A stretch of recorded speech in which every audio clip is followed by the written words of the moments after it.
Selamat datang di aplikasi kinerja Parepare Kota. Di sini kami akan memberikan tutorial cara penginputan dari aplikasi kinerja.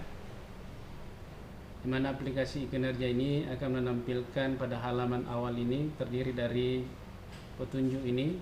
Kita bisa mendownload petunjuk dalam menggunakan aplikasi ini. Kemudian ini adalah petunjuk untuk penggunaan aplikasi lainnya. Nah, di halaman depan ini terdapat pegawai terbaik setiap bulannya, dan ini belum memiliki nilai karena masih sementara dalam proses penginputan. Nah, apabila kita sudah terdaftar, maka kita bisa melakukan login. Ya, di sini saya login menggunakan akun daripada Kepala Subbidang Profesi dan Fasilitasi Profesi ASN. Ya, kemudian saya login. Terus setelah itu kita memilih DES. DES ini adalah sistem informasi untuk menyusun SKP atau sasaran kinerja pegawai sesuai dengan peraturan pemerintah nomor 46 tahun 2011, serta juga mengukur kinerja individu secara periode bulanan dan tahunan. Ya, setelah itu kita klik masuk aplikasi DES. Ya, pada aplikasi DES ini halaman berandanya ya terdapat dashboard user. Di sini memperlihatkan ya grafik daripada penginputan nilai penginputan SKP itu sendiri. Kemudian nilai dari SKP itu akan ditampilkan pada gambar yang di samping. Ya, apabila misalnya sudah terinput, maka otomatis ya nilai daripada SKP itu sendiri akan berada sesuai dengan jarum daripada penunjuk aplikasi kinerja ini. Yang pertama yang harus dilakukan setelah kita berhasil login, yakni kita mengklik menu lain-lain, kemudian terus kita klik edit profil. Ya, sini terdapat NIP, nama, ya, username, ya, kemudian password. Ya, jika ingin kita merubah password, ya, kemudian ada atasan langsung, ya, kita bisa input, kemudian atasan 2, kemudian ya, atasan 3. Ya, atasan langsung ini adalah kepala bidang, kemudian atasan 2 ini adalah kepala badan dari badan kepegawaian, dan yang ke atasan 3 adalah ya sekretaris daerah. Kemudian unit kerja kita isi sesuai dengan yang telah kita pilih, kemudian jabatan dan golongan. Kemudian setelah itu kita simpan. Ya, setelah itu untuk menginput SKP tahunan, kita ya memilih menu SKP, terus kita pilih lagi target dan realisasi tahunan. Ya, ya. Kemudian kita klik. Nah, di sini sudah terinput periode SKP itu adalah. Ya, kita bisa edit kalau misalnya di sini tanggalnya tidak sesuai, kita pilih tanggal 2 Januari ya sampai 31 Desember 2021, kemudian kita simpan. Ya. Kemudian di sini ada target SKP. Nah, target SKP ini ya inilah yang kita ambil dari SKP yang bisa kita tambahkan.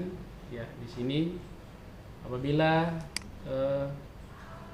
kepala bidang ya telah memiliki SKP yang telah diinput, apabila dia mempunyai SKP yang sama dengan sub bidang, maka dia bisa langsung mengambil dari kepala bidang.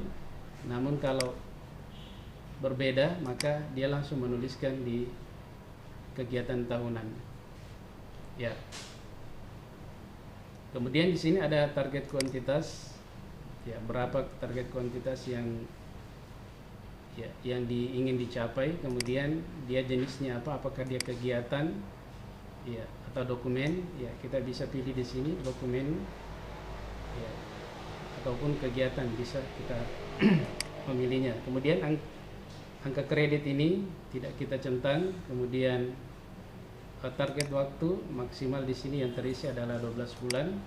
Kemudian biaya berapa yang dibutuhkan kalau ada biaya yang dibutuhkan.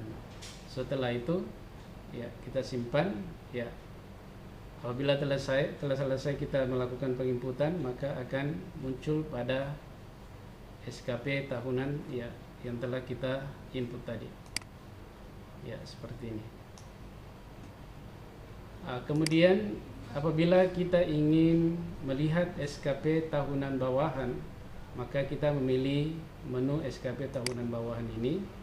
Ya, di sini sudah ada beberapa bawahan yang sudah menginput SKP. Ya, misalnya kita pilih ya bawahan atas nama Basri Eskom. Nah, di sini kita lihat ada realisasi SKP tahunan periode 2 Januari 2021 sampai 31 Desember 2021. Ya, di sini kita lihat bahwa semua SKP yang telah diinput akan muncul di halaman ya halaman SKP tahunan bawahan dari atasan yang bersangkutan.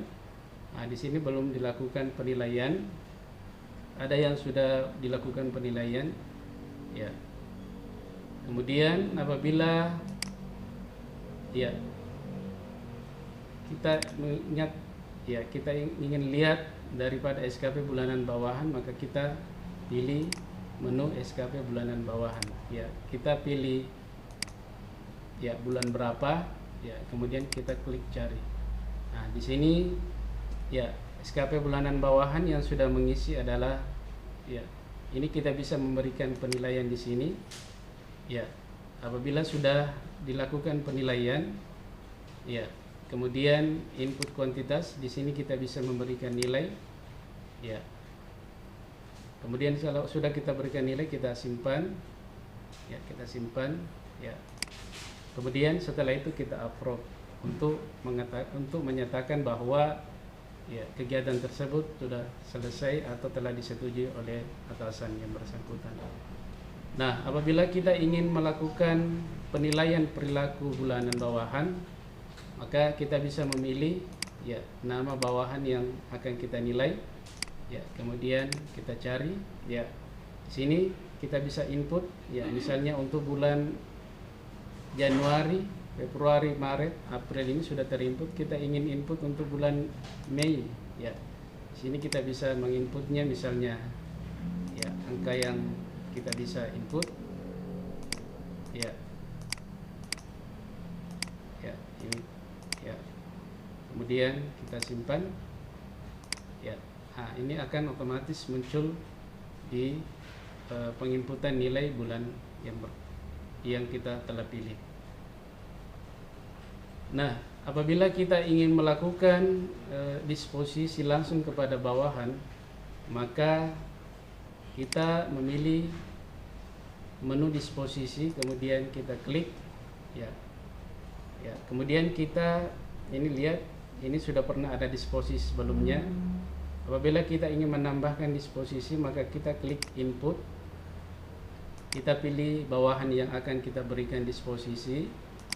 Ya, kemudian kita tentukan tanggal disposisinya, ya, misalnya tanggal 15, ya. Kemudian kegiatannya misalnya melakukan, ya, pembuatan video tutorial aplikasi, ya. Kemudian waktu pengerjaannya ini kita misalnya 5 hari misalnya, ya. Kemudian kita simpan. Ya, disposisi berhasil ditambah. Ya, ini kita lihat bahwa disposisi ini ditujukan kepada bawahan atas nama Basri Eskom. Nah, nanti kita akan lihat apakah betul disposisi ini bisa dilihat pada user dari yang bersangkutan, yakni Pak Basri Eskom. Oke, setelah itu kita log out. Ya, kemudian kita login ke user Basri Eskom, ya, bawahan daripada Ibu Andi Armiani. Kemudian kita login. Ya, kita pilih des, masuk aplikasi. Ya, Di atas ini ada notifikasi. Tertulis notifikasi ini ada angka 1, ini langsung menuju ke disposisi. Kalau kita klik, ini langsung ya menunjukkan bahwa memang ada tugas yang diberikan oleh atasan. Nah, di sini kita bisa edit status pekerjaan, kemudian kita pilih dalam pengerjaan ataukah selesai dilaksanakan. Nah, setelah itu kita simpan. Disposisi berhasil diubah. Ya, ini dalam pengerjaan.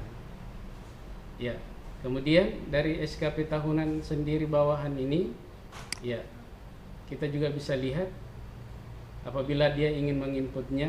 Kemudian di sini kita lihat ada target SKP. Ya, ini sudah menginput. Ya, kemudian ya target dan realisasi bulanannya. Ya, apabila target dari realisasi sudah disetujui oleh atasan, maka di sini tertulis status approach-nya disetujui. Ya.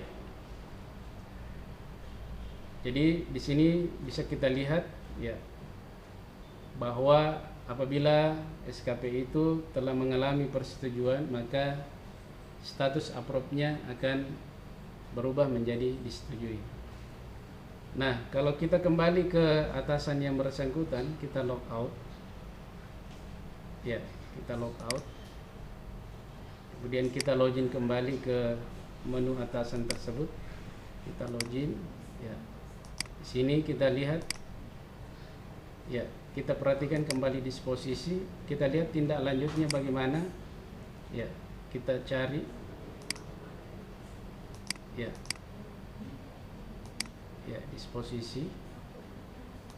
Ya, ini sudah dalam pengerjaan. Ya.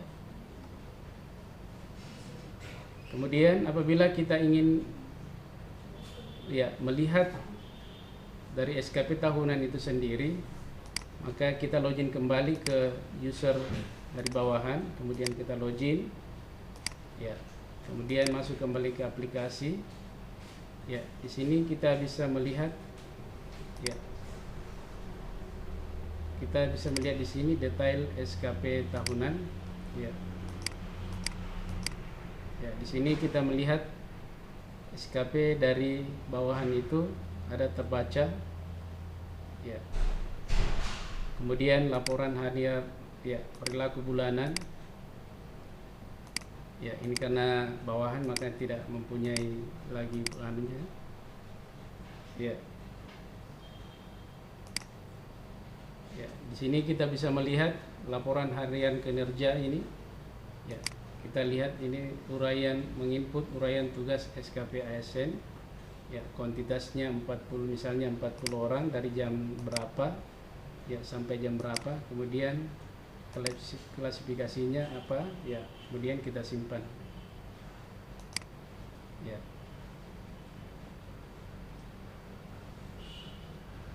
Oke, itulah beberapa petunjuk cara penilaian dari SKP melalui aplikasi e-kinerja. Terima kasih.